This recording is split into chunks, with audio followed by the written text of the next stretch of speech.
You guys, welcome back to my Facebook page, Moose TV. Ito, nandito ako sa application ng Grace Rock. Wow, ito, magwi-withdraw na naman tayo ng pangatlong pagkakataon sa halagang 1,320. Ayan, pangatlo na nating withdraw yan. May nakapunto na tayo ng 1,679. Ayan, hintay lang natin. Ayan, kompleto na tayo. May gold horn tayo. May 6 tayong purple horn. Isa-swap natin yan sa gold horn. Yan, swap natin. Pindutin ulit ang swap para maging 100%. Ayan, pagkatapos mag-swap, i-click lang natin ang gold horn. Pag pindot ng gold horn, ayan, makikita nyo, didiretso na tayo, mag-withdraw na tayo kasi nasa 100% na yan. Ayan, hintay lang natin. I-click lang natin ang gold horn. Ayan, pagkapindot, pindutin ang IC. Ayan, yun, oh. Tapos, isang gold horn lang na gamit ko, katumbas ay 3.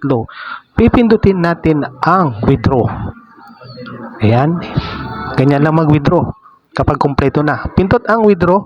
Ayan, diretso sa ating GCash. 1,320, happy to accept. Pindutin lang natin ang happy to accept. Ayun, oh.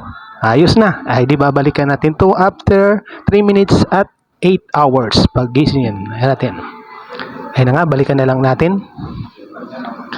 Ayan, hintay lang natin. Kinabukasan nga, ito, may na-receive na tayo na 1,320. Ayun, no?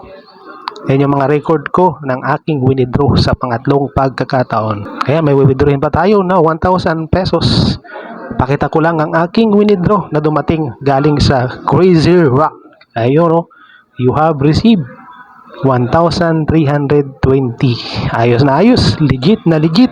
So, hanggang dito na lang ang aking vlog. Maraming salamat po sa inyong panonood. Ingat po sa ating lahat.